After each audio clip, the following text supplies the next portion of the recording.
Hello, everybody, and welcome back to Talks with Tina, where we are pursuing our most true and authentic self by what?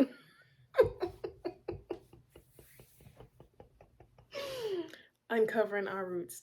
Um, Welcome back. Something's off right here, but we're just gonna count it all joy and we're gonna keep going, okay? So in the spirit of getting straight to the point, today's topic is sensitive enough to be me. And y'all know when I was thinking about it, when I was thinking about this topic, I was actually going through my journal and then I was just reflecting on like the weekend I had. I went to a women's conference in Dallas and it was just amazing. But then when I came back, I was just bombarded with a lot of questions, a lot of things, a lot of testimonies. It was great. It was beautiful. I'm still like winging down from it. But one thing that kind of stood out to me, somebody asked me, they were like, what's your goal? For one, with Talks with Tina. And my goal is to literally reach people who are stuck like me. And it's not even stuck, it's knowing your value and knowing your worth and then not stepping into that, if that makes sense. But then I was also asked, who do I want to be like? And that's really where this topic came from.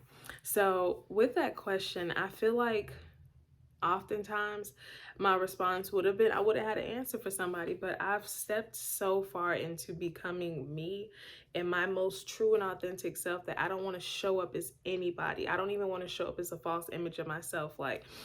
And that's truly where my little intro comes from, is pursuing my most true and authentic self is what I aspire to do every single day. That I do not want to be anybody else. I don't want to show up like anybody else. I don't want to emulate anybody else.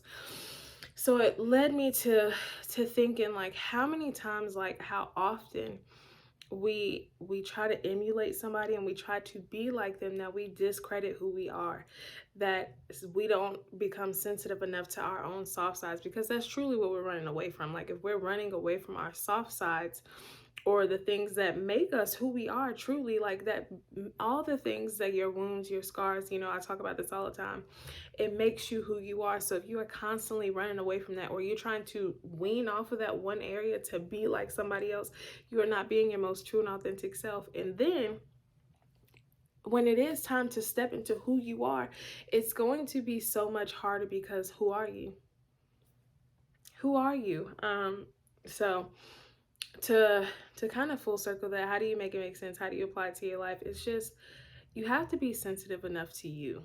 Like, to step into being my most authentic self, I had to be sensitive to my breakup. I had to be sensitive to my childhood wounds. I had to be sensitive to even who I am now. And it's making me who I am, like, to who I will be.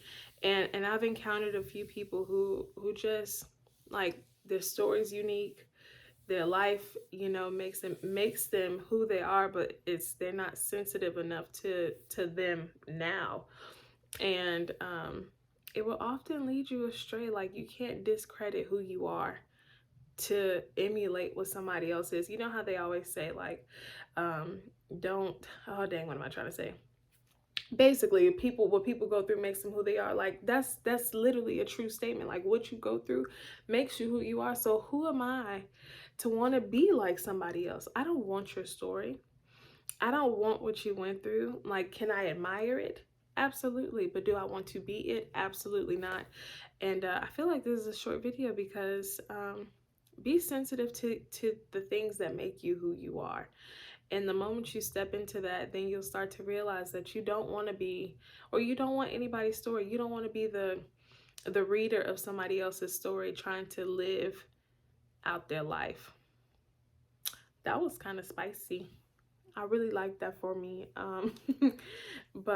And I really think that's a chat. Be sensitive enough to be you. Be sensitive to those soft spots. Be sensitive to those wounds, because when you start to become sensitive to them, you tap into them, you love them, and you embrace them, you can start to do the same for yourself, because those things make you who you are. So when you're able to accept and acknowledge them, you can accept and acknowledge yourself. And that's often a hard space to come into, when you feel like you are embracing all of who you are. But the moment it comes knocking at your door, when somebody's tapping on those insecurities, who do you turn into? Like, y'all heard, okay, I really thought this was gonna be a short video. But dark humor. Have you got, like, I take dark humor very seriously because it's like a coping mechanism, and I do it. But if somebody goes, like, they're talking about, like, the dark things, and then you're just like, ha ha ha ha ha ha, ha. Kill my rabbit when I was 5, kill my cousin at 3, like, like it's not funny. That's not funny. But you have to switch who you are in that moment. Like, it hurts, but then what do you, like, how are you covering that up? And so oftentimes we cover it up with jokes, we cover it up with laughs, we cover it up with retreating within ourselves. But when you acknowledge those things, not to say that like you killed your cousin or something, but like, those soft things like rape, abuse, mental abuse, just anything that is a part of your story, you have to be sensitive to that, because I know it's hard. But when you become sensitive, you can embrace what that did to you. Now, there's the choice you have. You can embrace what it did to you, not what happened. Like, I don't know if that makes sense, but you don't have to say, "Ooh, yay, jolly good joy that those things happened to me." It's just like, that person, that event made me more resilient. That event made me, careful about who I trust. Like, I don't know where I'm trying to go with this, which I feel like y'all get the point. Like, y'all should get the point right now. I hope so.